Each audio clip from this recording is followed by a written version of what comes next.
So alam nyo guys, pag maganda ang panahon ay ano ba tawag niyan? Inaano na kaagad namin yung oras. Ano ba yung tawag niyan?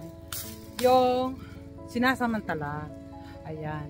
Sinasamantala namin dito ang oras kapag maganda ang panahon para makapaglinis dito sa aming garden, para pag dumating na ang winter ay ready na. Ready na. Wala naman sa pagkakaano na kahit na dumating ang winter ay marumi ang garden. Hindi naman. Gusto ko lang na maging maayos ba. Maganda kasi pag maraming sagbot. Ano ba yung sagbot? Grass. Ay maganda yung kapaligiran. Kapag nilinis mo, kahit pag winter man dyan, ay malinis tingnan. At gusto ko kasi talaga na maayos yung garden pagdating ng summer uli para maganda tingnan. Kasi marami akong seeds ng mga flower na pag ano ang tawag niyan? Pag tapos na yung winter ay yun na bumubuka na yung mga bulaklak ay namumulaklak ay maganda tingnan. Kaya ganun guys, nire-ready ko yan before winter, then after winter, and then summer. Ayan guys, dito kami sa garden. Araw-araw yan guys, pinupuntahan namin. Lalo na yung itong nagkaroon kami ng padami ang aking bee. Ayan. Makikita nyo yung mga kahon-kahon na yan guys. Ayan, yung mga kahon-kahon na yan ay bees yan.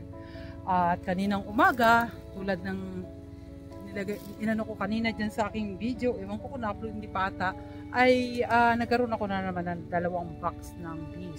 Yun nga lang guys, ang natagpuan ko ngayong araw, medyo nagalit ako dahil yung biba kinain yung fersik, yung pers namin ay kinain. Ayun, nasira na. Ngayon inumpisahan na naman pala niya ng kain yung aking plum.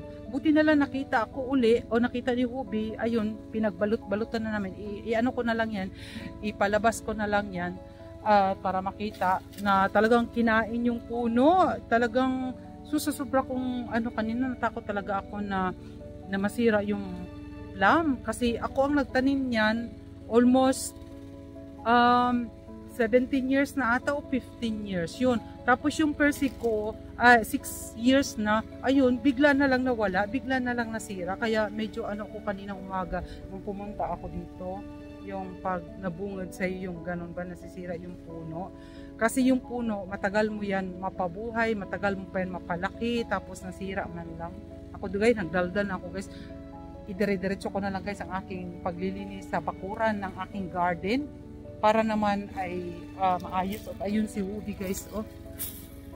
O ayun siya. Ayan, nalinis ko na yan. Kung nakita nyo yan kanina, oops, ayan, nalinis ko na yan dyan. Kaya dito na naman ako sa ditong part. Ewan ko kung, pero yan o, bawang yan dyan, bawang. At next year ay dyan, sibuyas. Kaya ganun lang guys. Ayan pa ang lilinisan ko kasi marami pang ano yan, tawag nito, marami pang wawalisin pa yan. Ayan o. Oops. Ito o. Ayan. Ayan. Kasi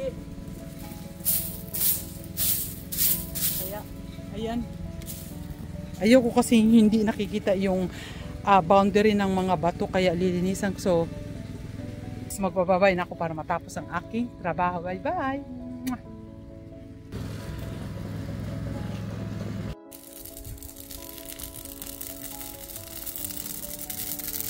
Mag-grill kami guys.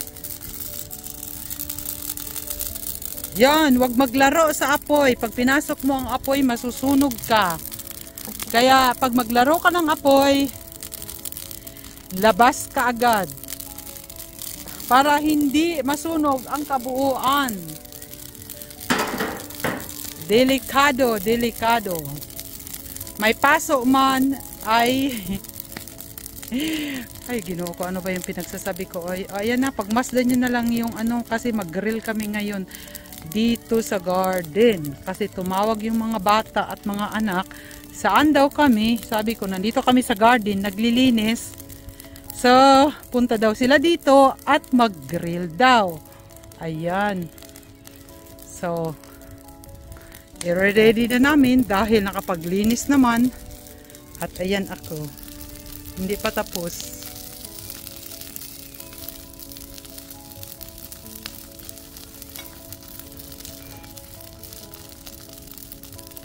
Fire!